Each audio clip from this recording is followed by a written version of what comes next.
Saúdo a igreja com a paz do Senhor. É motivo de muita alegria estar aqui na noite deste dia, estar aqui mais uma vez adorando ao Senhor, estar aqui neste altar,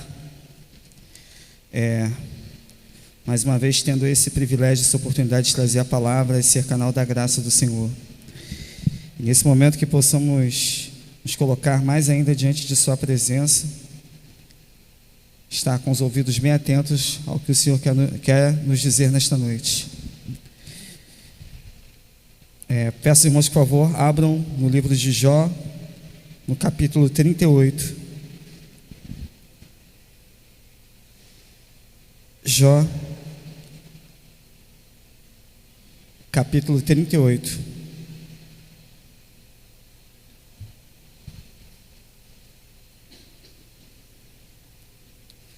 Do versículo 25 ao 36. Diz assim: quem abriu para a inundação um leito, é um caminho para os relâmpagos dos trovões, para chover sobre a terra, onde não há ninguém, e no deserto em que não há gente, para fartar a terra deserta e assolada, e fazer crescer os renovos da erva. A chuva porventura tem pai? Ou quem gerou as gotas do orvalho? De que ventre procedeu o gelo? E quem gerou a geada do céu? Como debaixo de pedra as águas se endurecem, e a superfície do abismo se congela. Ou poderás tu ajuntar as delícias das 7 estrelas, ou soltar os cordéis do Órion? Ou produzir as constelações a seu tempo, e guiar a ursa com seus filhos? Sabes tu as ordenanças dos céus, ou podes estabelecer o domínio deles sobre a terra?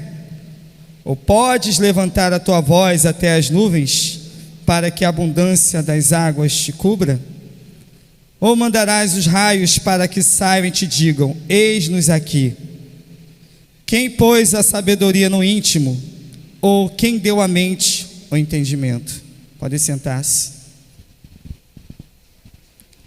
Eu já começo explicando um pouco desta cena. O que vemos aqui, neste capítulo? Vemos um homem diante de seu Deus.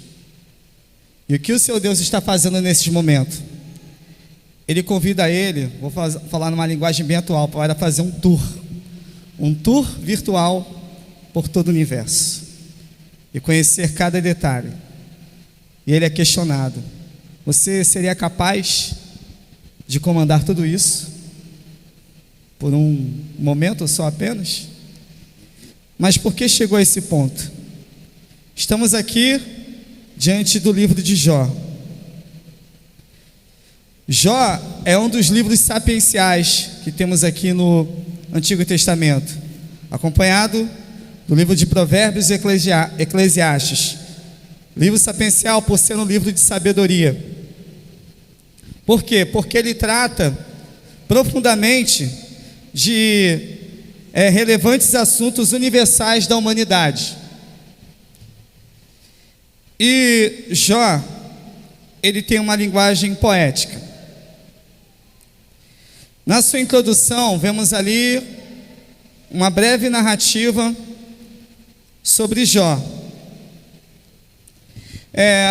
O autor do livro, então desconhecido, uma pessoa divinamente inspirada, não dá muitos detalhes históricos, o que talvez tenha sido proposital, para não nos atermos apenas à historicidade, mas sim à relevância espiritual que tem tal livro. Mas temos pistas aqui neste livro de que se passa num período patriarcal, quando a riqueza ela consistia em posses de gado, porque isso é bem evidente logo no início do livro. Vemos lá no primeiro capítulo que Jó tinha toda a sua riqueza concentrada em posses de gado. E outro detalhe também importante é que Jó, ele desempenhava funções sacerdotais. como outros líderes também sacerdotais, conforme vemos aqui no Antigo Testamento. E ele oferecia sacrifícios em favor de sua família. Há pessoas que falam que Jó era um personagem fictício. Muitos vão afirmar isso. Alguns estudiosos vão falar que a história de Jó não aconteceu. Mas a própria palavra do Senhor vai afirmar a realidade, que Jó foi um personagem que existiu, conforme vai falar lá em Ezequiel, no capítulo 14, nos versículos 14 e 20, ou até mesmo em Tiago 5,11.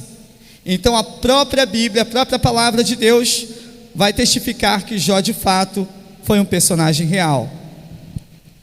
Sabemos que Jó não era israelita.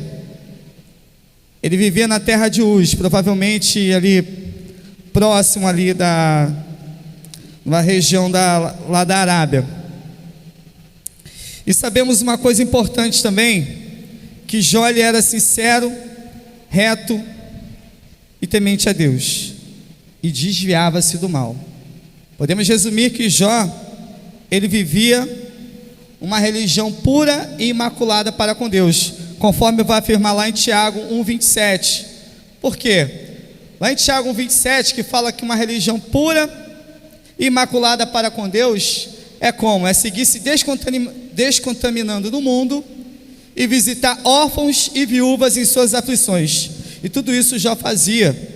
Aqui mesmo no livro de Jó, no capítulo 29, versículos 12 a 15, Jó vai falar que ele assistia viúvas, órfãos, pobres, enfermos, ajudava a todos. Então por isso podemos concluir que Jó vivia sim, fielmente, uma religião pura e imaculada para com o Senhor.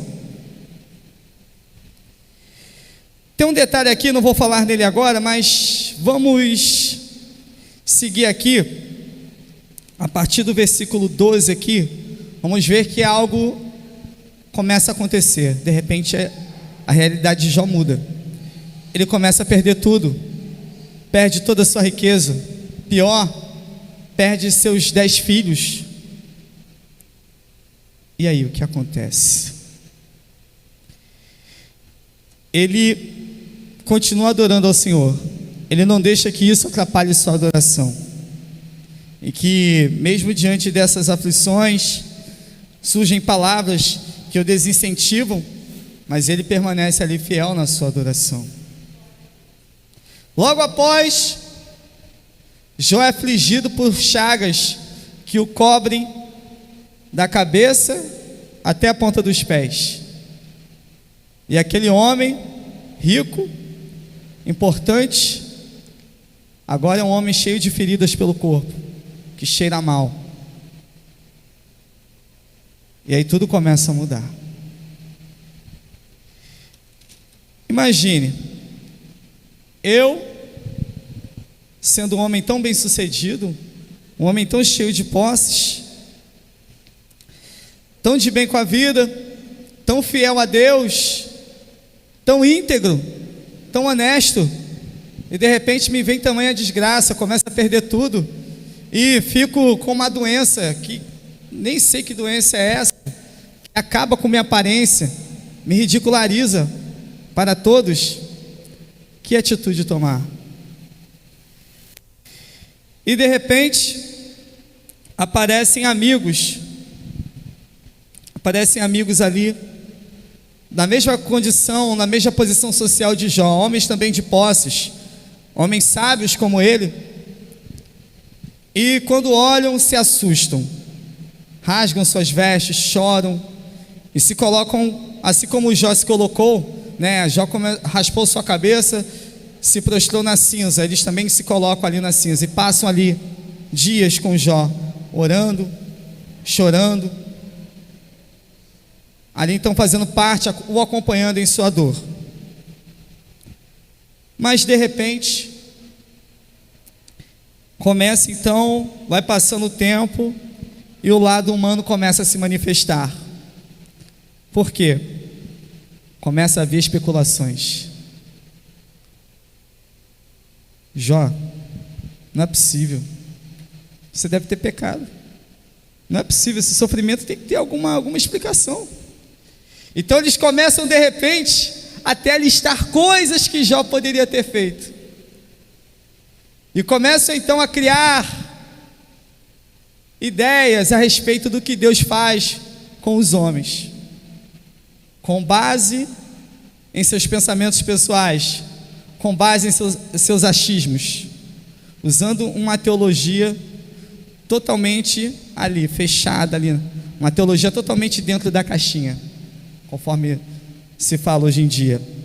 E ali estavam os três ali, Elifaz, Bildade e Zofar.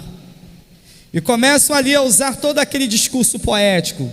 São homens de grande sabedoria, homens dotados de muita informação. E começa ali a desenvolver aquilo.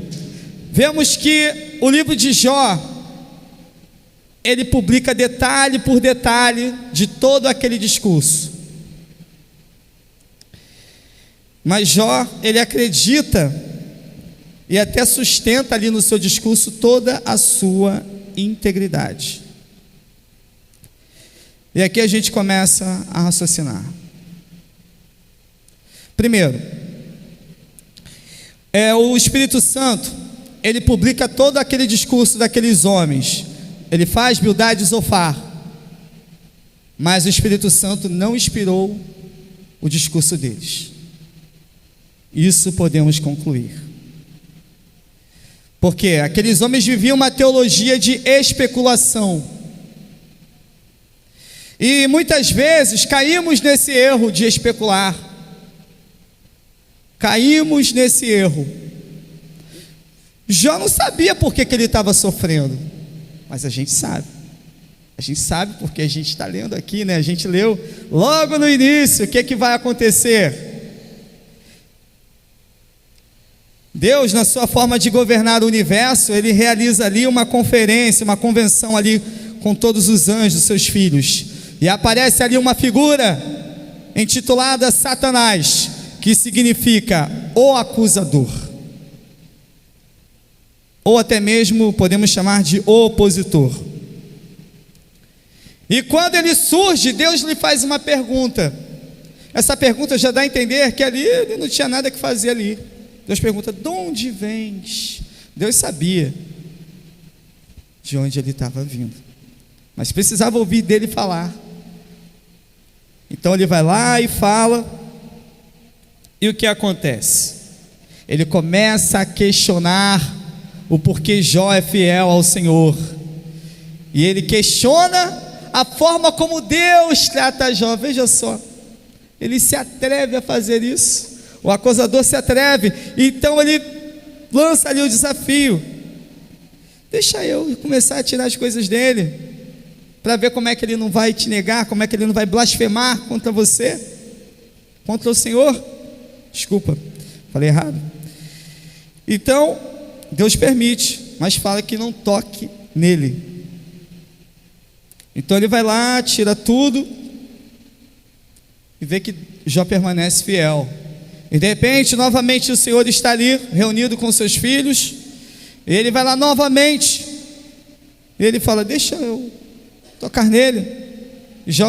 Deus fala para Satanás: toque nele, mas poupe-lhe a vida, está em suas mãos. Então ele vai lá e toca, e traz toda aquela doença. E Jó, sem entender nada, ele não sabe o que está se passando, tampouco aqueles homens. Mas o que resta? Toda a especulação. E aqui nós lemos no capítulo 38, vemos claramente aqui Deus falando de toda a sua sabedoria.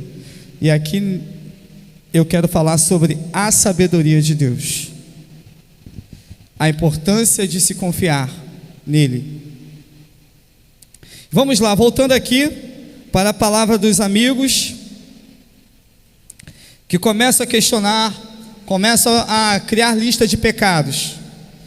E quantas vezes nós também não questionamos? Esse livro ele trata principalmente do sofrimento dos justos, porque há uma ideia que se sustenta até hoje, que quem é mau só se dá mal, que Deus pune eles e preserva, faz prosperar aqueles que lhe são fiéis. Às vezes a gente vê algum servo do Senhor passando por algum problema, sofre um acidente, cai doente, a gente começa a pensar: tem alguma coisa errada aí, alguma coisa, a conta não fecha. Surge às vezes essa especulação. Vivemos também como aqueles homens uma teologia da especulação. E aí? Será que vamos fazer igual aqueles amigos de Jó? Vamos querer listar? Vamos querer especular aquilo? Lembremos que o que também aconteceu com o Senhor Jesus, que era tão fiel e de repente ele teve a morte mais humilhante, passou por todo aquele sofrimento que não merecia. E Jó era inocente, ele não merecia nada disso. Mas vemos ali, aqui mesmo no livro de Jó, no capítulo 13, versículo 15, vai dizer o seguinte: ainda que ele me mate, nele esperarei, contudo os meus caminhos defenderei diante dele. Jó confia no Senhor, mas ele insiste em se justificar. Por quê? Porque chega um momento em que temos uma grande fraqueza. Lembremos que o próprio Senhor Jesus, no Getsêmani, ele vai falar: Senhor, se puderes, afasta de mim esse cálice. Mas ele afirma que seja feita a sua vontade. E até mesmo lá na cruz, Jesus vai falar: por que me abandonaste? Quando ele fala ali, Eli, Eli, sabactani, ele vai falar: Senhor, Senhor, por que me abandonaste? Em momentos de dor, de aflição, chegamos a esse ponto, e Jó chegou a esse ponto. Ele chega ao momento de achar que Deus está fazendo isso com ele, está punindo ele. Ele começa de repente a quase que questionar a justiça do Senhor, a achar que o Senhor não é justo. Então ele começa a chegar nesse ponto, ele começa a chegar no seu limite. Mas em nenhum momento Jó blasfema ao Senhor, Jó blasfema contra o seu nome. Em nenhum momento Jó vai negar o Senhor. Lembremos que lá no Salmo 73, Asaf, ele começa falando que bom é servir ao Senhor. Ele fala que por pouco ele não se afasta do Senhor. Por quê? Porque ele questionava o triunfo daqueles que eram maus, daqueles que eram ímpios. E todo esse salmo, ele fala do seu conflito pessoal, de suas questões. Jó também chega a passar por isso. Jó, ele começa a questionar essas coisas. Foi lida aqui hoje a profecia de Malaquias. Lá, se eu não me engano, acho que no penúltimo capítulo de Malaquias, chega um momento que há um diálogo e que fala: inútil é servir a Deus, porque os ímpios se dão tão bem. Mas chega um momento em que surge aqui no meio desse diálogo, desses homens tão sábios, surge um mais jovem. E um exemplo que temos dele é o seguinte: que ele espera todos aqueles 3 homens experientes e sábios falarem, para finalmente falar. E quem é esse jovem? Eliú. Eliú, ele vai falar ali, vai defender a justiça de Deus. Ele vai defender a todo momento, ele vai condenar o discurso de todos aqueles homens. Ele chega até a repreender Jó. Eliú, ele tem uma certa coerência, diferente de Elifaz, de Zofar e Bildade. Mas é claro, não podemos dizer que a totalidade de seu discurso está correta. Claro que vamos encontrar falhas, mas ele consegue então ser melhor do que todos aqueles homens ali, até então experientes. Por quê?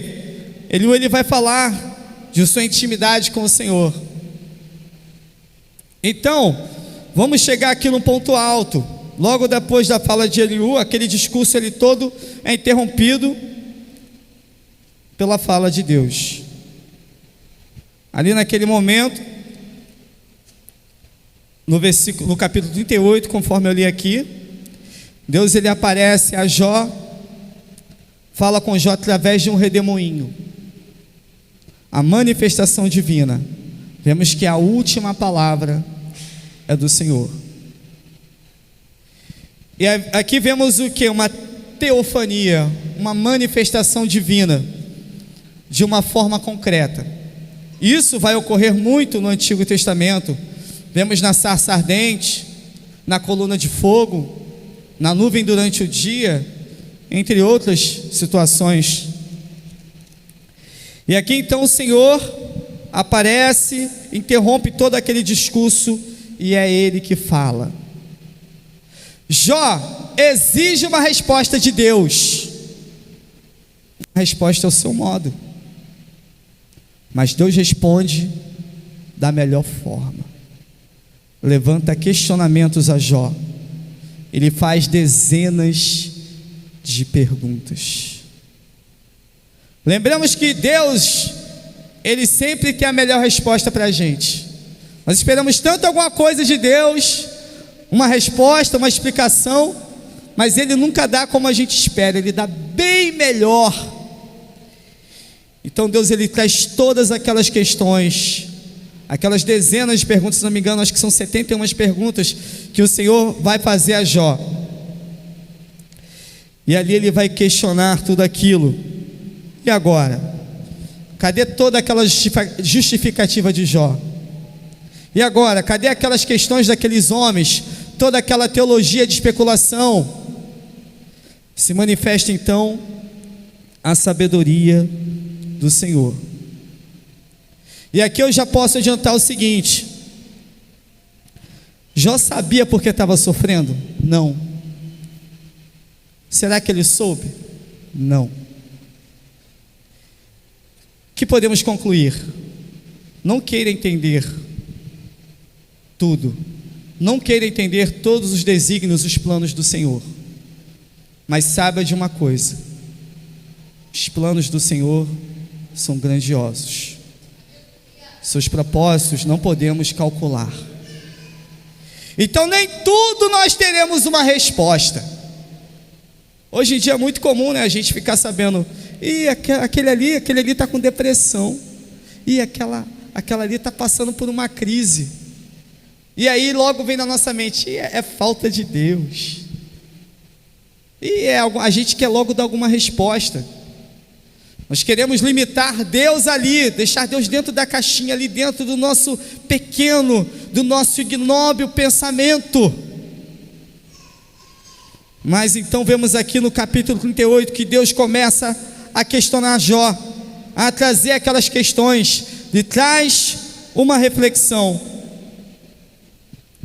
E aqui nesses versículos, Deus vai falar detalhes sobre o ciclo da natureza, da chuva, vai falar da neve, vai falar de constelações, como por exemplo ele fala aqui, né, do Órion, da Ursa Maior. Vai falar de cada detalhe. E conforme eu li aqui no final, ele questiona: quem pôs a sabedoria no íntimo? Ou quem deu à mente o entendimento? Então Deus ele vai dar detalhes. Como eu falei, ele faz um tour virtual com Jó sobre cada detalhe do universo. O homem é capaz de fazer muitas coisas. Vamos entender um pouco isso. A gente hoje em dia quer lavar uma roupa, a gente pega a roupa, as peças de roupa, a gente coloca tudo lá na máquina de lavar, liga e deixa ela fazendo o seu serviço. A gente vai lá, vai ver televisão, vai ouvir música, enfim, vai fazer alguma outra coisa, e a máquina vai funcionando. Nós vamos entender o seguinte, que com Deus é diferente. Deus ele não criou o universo, e não é como a máquina de roupa ali, a máquina de lavar roupa, que ele vai lá e deixa funcionando e gira conforme. Não. Porque se você usa a máquina de lavar roupa, Você não criou ela. Você não a inventou. Você coloca ela para funcionar. Mas veja bem, Deus, ele criou o universo. Ele desenhou cada detalhe. Ele sabe o funcionamento de cada pontinho, de cada coisa do universo. E ele interage constantemente com tudo. Exatamente tudo. Então podemos entender aqui a sabedoria do Senhor. Quão incrível é. E que não cabe dentro de nossa cabecinha, de nosso pequeno entendimento, do nosso tão limitado conhecimento. Então, Jó está ali diante dessa situação, observando tudo aquilo. E uma coisa que podemos observar, muitas vezes analisamos, lemos o livro de Jó e tentamos achar explicação para tudo, né? Eu falei no início que o autor, ele não dá muitos detalhes históricos. A gente não sabe o nome da esposa de Jó, a gente não sabe se ela o abandonou, se ela ficou com ele até o final, ninguém sabe, porque não cabe a nós entender tudo, mas entendemos o essencial. Não cabe a nós saber de cada detalhe aqui. Tem um detalhe importante aqui nesse livro de Jó. Dois seres são citados até pelo Senhor: o Beemote e o Leviatã. Há alguns teólogos que vão dizer: são figuras, é uma linguagem metafórica para falar de lendas, de figuras mitológicas do Antigo Oriente. Sim, existia essa linguagem. Mas não, na verdade Deus está falando de animais que existiam naquela época. Não, Deus quis aqui ilustrar alguma coisa, mas ninguém sabe com exatidão o que de fato é. Mas o que podemos entender é que Deus vai falar de Beemote, que é um grande animal, um animal grande, feroz, assustador, e vai falar do Leviatã, que é uma fera que vive no mar, no oceano, e que ninguém consegue capturá-lo. Deus vai falar da grandeza da sua criação, vai mostrar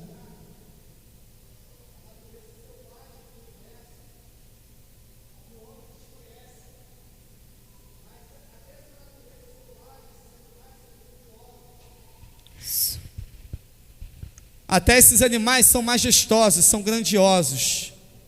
Eles mostram a beleza da criação do Senhor e como o Senhor se preocupou com cada detalhe. Eu pedi aqui que ele exibisse uma imagem, não sei se ele tem ali, não sei se ele vai ter essa imagem aqui. Tem?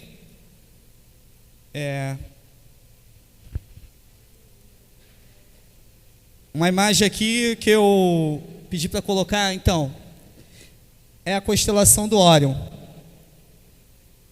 Isso aqui é visível a olho nu. Vemos aqui, o detalhe, cada estrela. Deus, ele é incrível.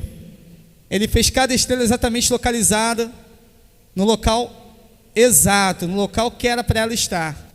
E o homem, ele usa a sua imaginação e faz desenhos, traça desenhos para ilustrar cada constelação.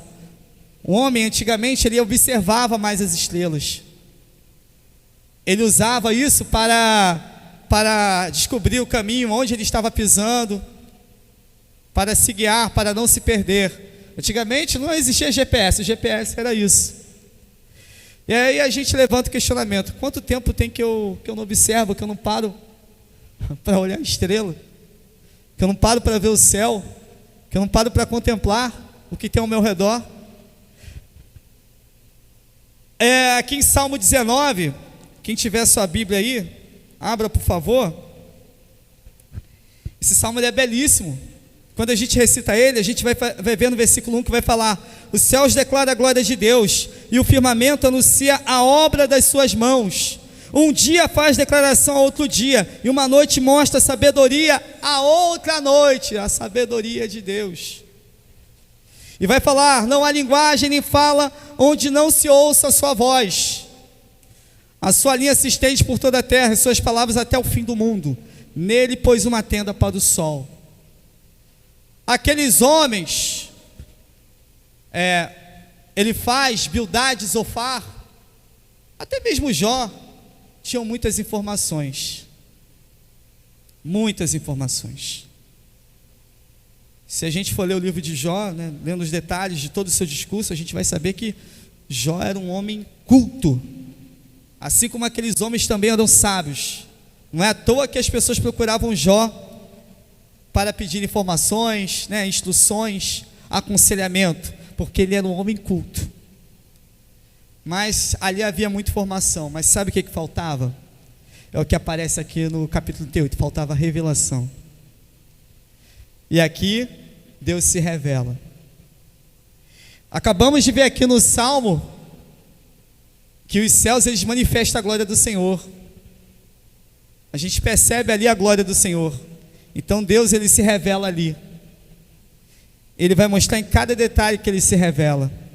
Então quando nós começamos a contemplar a glória do Senhor em sua criação, começamos a perceber isso, nós sentimos ali Deus se revelar. Hoje vivemos a era da informação. Vivemos a era em que é fácil saber de tudo. Você pega lá, vai no Google, pesquisa, não precisa nem digitar, é só falar. O Google já vai te dar uma instrução. Hoje em dia a gente nem precisa mais procurar texto bíblico. A gente baixa um aplicativo e ele vai lá, usa um algoritmo e vai dizer que texto que a gente tem que ler. Hoje em dia a gente está perdendo muito contato. Hoje em dia é tudo digital. A era da informação. Então começamos a buscar mais informação e deixar a revelação de lado. E aí o que acontece? Caímos então na especulação, na teologia especulatória de Bildad, Zofar e Elifaz. Mas nós entendemos que Deus, em toda a sua sabedoria, Ele tem um plano perfeito para nós. E que plano é esse? Jó, capítulo 19. Jó, capítulo 19. Aqui no 25 e 26 ele vai declarar: porque eu sei que meu Redentor vive, e que por fim se levantará sobre a terra, e depois de consumida a minha pele, contudo ainda em minha carne, verei a Deus. Jó prenuncia o plano perfeito que Deus tem para todos nós, e o plano perfeito é Jesus Cristo. Jesus Cristo, o Messias, o verdadeiro Redentor, aquele que nos faz livres da maldição, conforme diz lá em Gálatas 3,13, vai dizer que para nos livrar da maldição, Ele se fez maldição. E por meio dele fomos justificados. Lá em Romanos 3 vai falar que somos justificados pelo sacrifício do Senhor Jesus. Jó se justificava tanto, nós não precisamos nos justificar. E o Senhor Jesus, Ele nos dá a oportunidade de ter vida eterna por meio de sua morte. Conforme vemos lá em Hebreus, vai falar que Jesus Cristo é o sacerdote dos bens futuros. Lá em 1 Pedro, vai falar que com Ele sofremos e com Ele também chegaremos à glória. E em Romanos 8,18, assim como Jó, não entendemos muitas vezes o que acontece. E talvez nunca entenderemos o porquê certas coisas acontecem. Mas Romanos 8,18 vai falar: porque para mim tenho por certo que as aflições desse tempo presente não são para comparar com a glória que em nós há de ser revelada. Sejamos sinceros, né? Jesus nunca falou que nós teríamos refresco, que a vida seria um refresco, que a vida seria fácil. Jesus fala lá em João 10, eu sou a porta. Mas lá em Mateus 7, Jesus já tinha afirmado que o caminho que leva para a salvação, a porta que leva para a salvação, é a porta estreita. E a porta larga é a que leva para a perdição. Jesus deixa bem claro, lá no Evangelho de João, ele vai dizer que lá no capítulo 16, se eu não me engano, ele vai dizer que nos expulsarão das sinagogas. E vão fazer isso dizendo que estão fazendo a obra de Deus. Vocês serão humilhados. Ele nunca enganou ninguém, ele sempre foi bem sincero. Mas ele disse: no mundo tereis aflições, coragem, eu venci o mundo. Jó, em nenhum momento ele sai da graça. Ele chega até a questionar a justiça de Deus, mas ele não blasfema. Ele não sai da graça. Cristo em nenhum momento saiu da graça. O que é isso? É resiliência. A nossa fé, ela deve ser resiliente, assim como a de Jó. Permanecer intacta. E que nada venha atrapalhar a nossa adoração. E assim foi também com o Senhor Jesus. E assim ele venceu o mundo. Então Jó, quando o Senhor se manifesta a ele e faz todas aquelas questões, ele compreende, ele faz aquele tour por todo o universo, e ele vê a grandeza e a sabedoria do Senhor. E nada mais resta senão confiar na sabedoria do Senhor. Lembremos do que diz lá em Provérbios 3:5. Lá em Provérbios 3:5 vai falar o seguinte: confia no Senhor de todo o teu coração e não te estribes no teu próprio entendimento. Que possamos confiar na sabedoria do Senhor, aquele que não só fez o universo, ele fez cada detalhe, calculou tudo milimetricamente e interage diretamente com o universo. Então chega o momento em que Jó compreende que os planos do Senhor são perfeitos e nenhuma de sua palavra, nada, nenhum dos seus planos, dos seus objetivos pode ser frustrado, pode ser interrompido. O acusador questionava Deus lá no começo, mas quem é ele para questionar? Não devemos nunca ter medo, viver com medo de que o acusador nos observa, que ele está ali observando o que temos, porque uma coisa devemos compreender: o acusador, ele não é onisciente, o acusador, ele não é onipresente, o acusador, ele não é a fonte de sabedoria.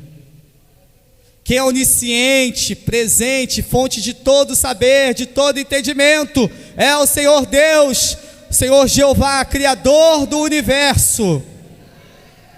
Então nada devemos temer. O que devemos fazer é confiar no Senhor e ter a certeza da glória eterna, da recompensa do Senhor. E Jó, ele compreende tudo aquilo. Sabemos que depois Jó, ele tem tudo em dobro. Ele tem toda a sua riqueza em dobro. Tudo que ele tinha antes, ele passa a ter em dobro. Mas por quê? Uma recompensa? Não. Jó, ele não tinha errado. Aquilo foi um presente, vindo da disponibilidade, da misericórdia do Senhor. Um presente, não merecido, mas porque o Senhor deu tudo em dobro para Jó, porque Ele quis. Não cabe a nós compreender detalhadamente o porquê, ou o porquê, mas o Senhor Ele quis. Então, nós percebemos que o Senhor, Ele em sua amabilidade, em sua misericórdia, Ele nos concede aquilo que não merecemos. E compreendemos então o seguinte: que graça é aquilo que não merecemos e que o Senhor nos dá. E misericórdia é aquilo que merecemos e o Senhor não nos dá. Então compreendemos aqui a sabedoria do Senhor e que vale muito a pena confiar nesta sabedoria. E que a vida, ela não pode ser vivida na base do temor, na base do medo do amanhã, e de que um dia virá uma desgraça. Não. A minha vida, ela tem base em confiar em Deus, e que Ele está atento a tudo, e que nada Ele deixará nos faltar, e que Ele é um Deus provedor, e que Ele é amor, assim como vai falar na primeira carta de João. E assim, para nós concluirmos, Paulo, na sua primeira carta aos Coríntios, no capítulo 13, logo ali no final do capítulo, ele vai dizer que quando eu era menino, eu agia como menino, fazia as coisas de menino, mas agora que sou homem, vejo como homem, faço as coisas de homem. Paulo ali, ele não está falando exatamente de nossa idade aqui terrestre, ele está falando de nossa experiência espiritual. Quer dizer, enquanto estivermos aqui na terra, seremos como menino, pouco saberemos, ou muita coisa não saberemos, mas quando chegarmos à glória, quando estivermos com o Senhor face a face, então compreenderemos, seremos quem realmente somos. E Jó fala isso lá no capítulo 19, quando ele vai falar do seu Redentor, quando ele vai falar que mesmo que a carne dele pereça, então ele verá Deus, e ele fala que será ele mesmo. E assim, ele vai falar que sua identidade será preservada, e a identidade de todos nós, ela é preservada, mesmo na glória, porque Deus, Ele preserva ali na sua sabedoria a nossa identidade, mesmo que tudo isso pereça. Então podemos perceber a grandeza do Deus que servirmos. Então que nós possamos viver nessa esperança, e mesmo que a situação não contribua, as circunstâncias não contribuam, que nada atrapalhe a nossa adoração, nada atrapalhe o nosso aproximar-se de Deus, e que venhamos sempre a buscar a sua revelação, a revelação de Deus, por meio de sua palavra, tão rica, tão infalível, tão verdadeira. E aqui agradeço a oportunidade em nome de Jesus.